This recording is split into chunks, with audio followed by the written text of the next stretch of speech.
significava nascer de novo. E agora, a gente sabendo o que significa o nascer de novo, nós precisamos também entender que o nascer de novo não é um mero nascer, é nascer e crescer.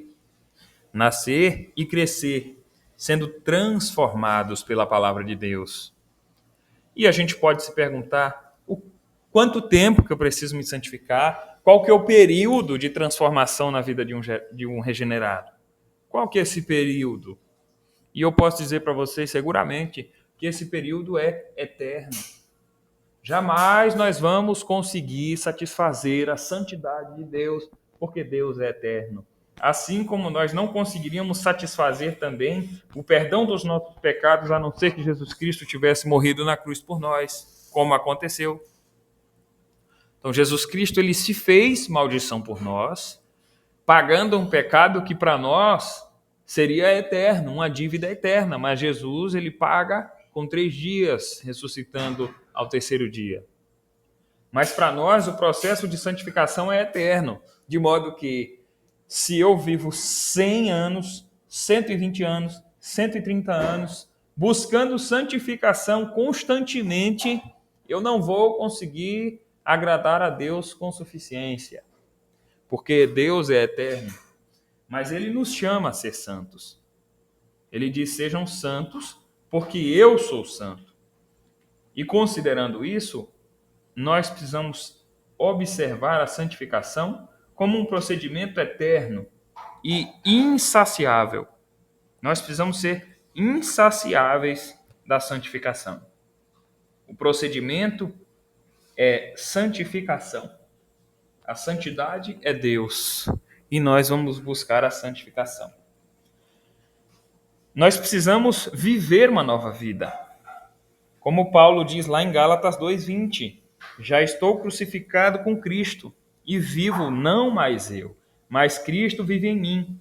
E a vida que agora vivo na carne, vivo-a na fé do Filho de Deus, o qual me amou e se entregou a si mesmo por mim. E considerando isso, eu preciso pensar que eu estou morto para o pecado. Estou morto para o pecado. Eu não devo mais satisfazer os caprichos carnais, porque Jesus agora é quem vive em mim, quem governa a minha vida, quem envolve tudo isso é Jesus Cristo. A santificação em nós não tem fim, justamente por isso, porque quem vive agora em nós é Cristo, é Jesus, e Ele é eterno. E Ele vai nos purificando e nos modelando, e nós vamos de fé em fé, de valor em valor, rumo à estatura de um varão perfeito. Mas essa estatura de varão perfeito nós alcançaremos apenas na eternidade, quando nós teremos alcançado também a ressurreição de nossos corpos.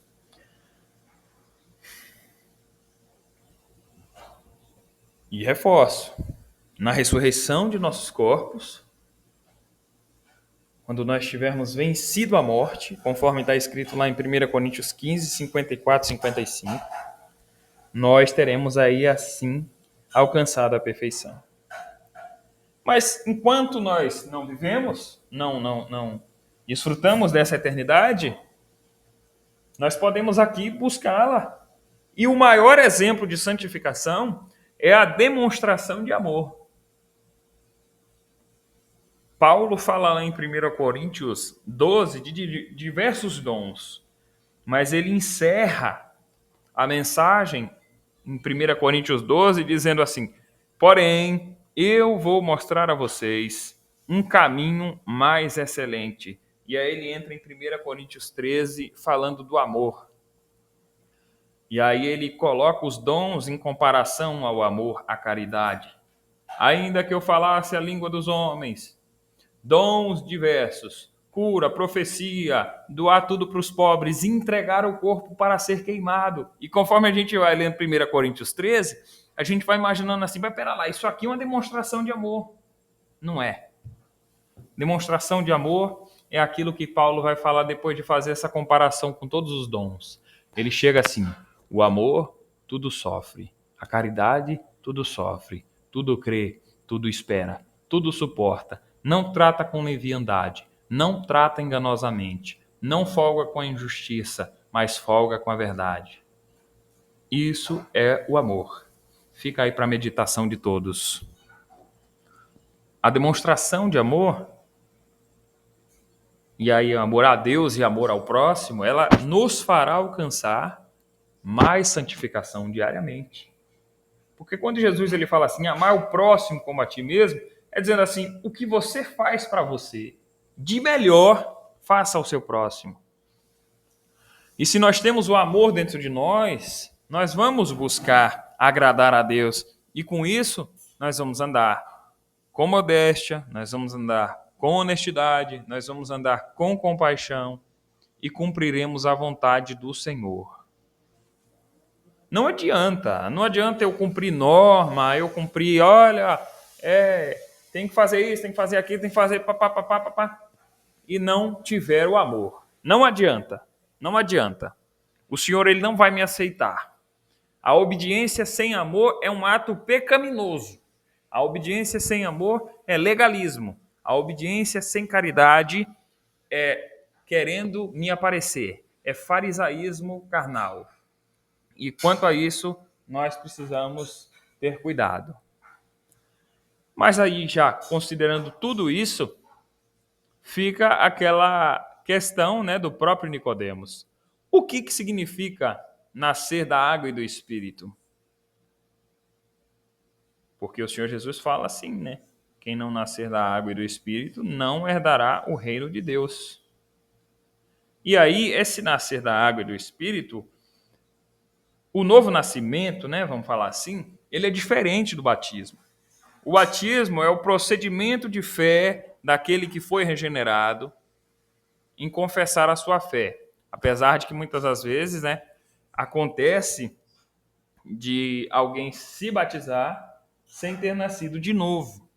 Acontece muito isso. E eu tenho certeza que a Irmandade deve conhecer pessoas que foram batizadas, mas não nasceram de novo. Muitas das vezes até saíram da igreja. Ou pessoas que foram batizadas sem ter nascido de novo e nasceram de novo depois. Quer dizer, foram convertidas depois. Tem muita gente que batiza sem conversão. Batiza pela emoção, batiza porque o ato é um ato muito bonito, mas não tem a conversão. E isso implica em ter a necessidade de conversão no futuro, mas tem outros também que são convertidos antes do batismo. E o batismo é essa pública profissão de fé.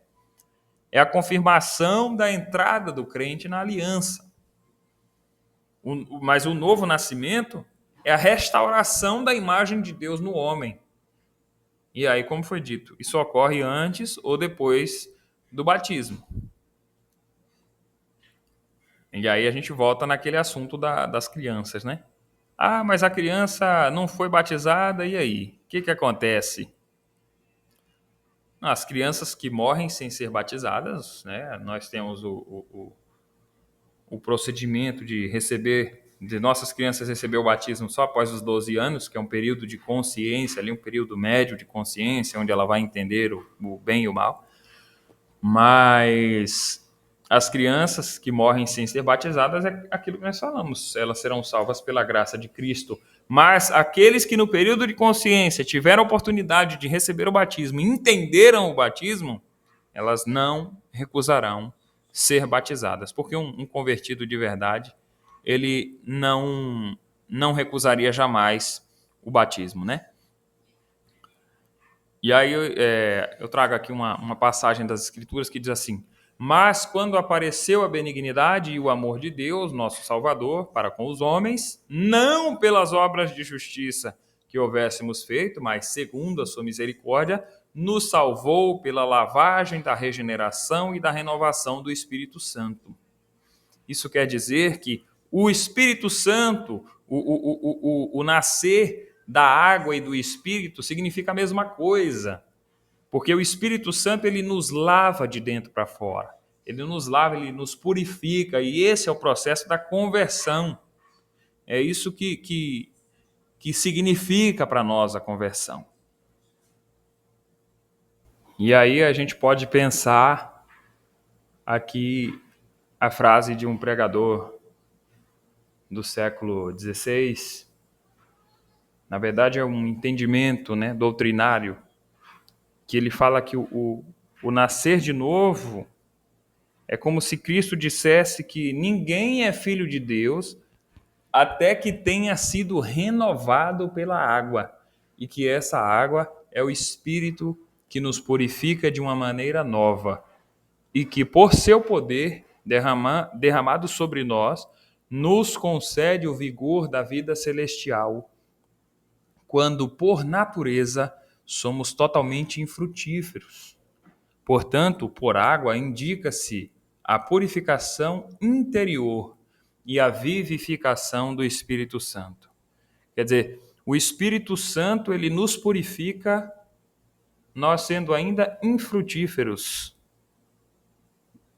E a partir dessa vivificação, ele nos permite dar frutos também. Louvado seja Deus.